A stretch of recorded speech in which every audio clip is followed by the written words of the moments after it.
US President Donald Trump issued a stark warning on Monday, vowing that US military strikes on Houthi rebel targets in Yemen will continue until the group ceases its aggression towards American ships.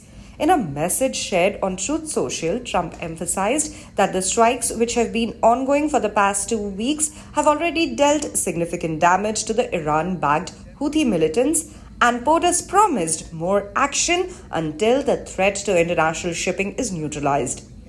Trump's message to the Houthis was clear and uncompromising. Stop shooting at US ships and we will stop shooting at you. He stated that the US had inflicted heavy losses on the Houthi forces, with many of their fighters and leaders no longer with us. The US president claimed that these strikes were taking a toll on the group's capabilities, particularly those targeting shipping lanes in the region. In the Truth Social post, Trump stated, and I quote, "We hit them every day and night, harder and harder. Their capabilities that threaten shipping and the region are rapidly being destroyed." Trump went on to say that the US military would continue its actions until the Houthis are no longer a threat to the freedom of navigation. For Trump, this was about more than just military retaliation. It was a matter of ensuring that American interests, especially the protection of shipping lanes, were defended. Trump warned, "The real pain is yet to come," adding that both the Houthis and their sponsors in Iran should expect more strikes if the attacks on US ships persist. The timing of Trump's warning comes amid heightened tensions between the US and Iran. In addition to his threats against the Houthis, Trump has been ramping up his rhetoric towards Tehran, particularly over its nuclear program.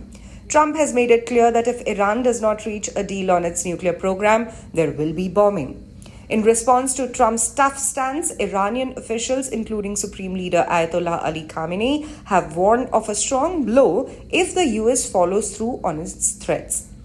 On Monday, Khamenei responded directly to Trump's warning, saying that the US would not only face retaliation, but that any actions from the US would prompt a strong reciprocal blow.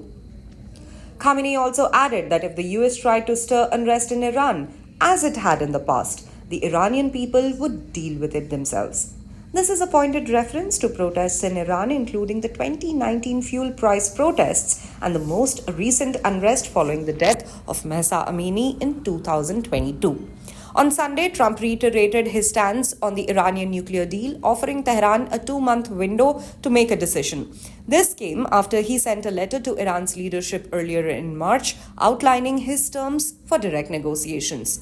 Trump made it clear that if Tehran does not come to the table, the US would take more drastic measures. In response, Iran has remained firm in its position, with President Masoud Pezeshkian explaining on Sunday that while Tehran is open to indirect talks, it will not enter into direct negotiations with the US. Pezeshkian's remarks reflect the long-standing divide between Washington and Tehran, which has deepened by the US's withdrawal from the 2015 nuclear deal under Trump's previous administration. For more details on tensions between the United States and Iran, stay tuned to the official YouTube channel of the Indian Express.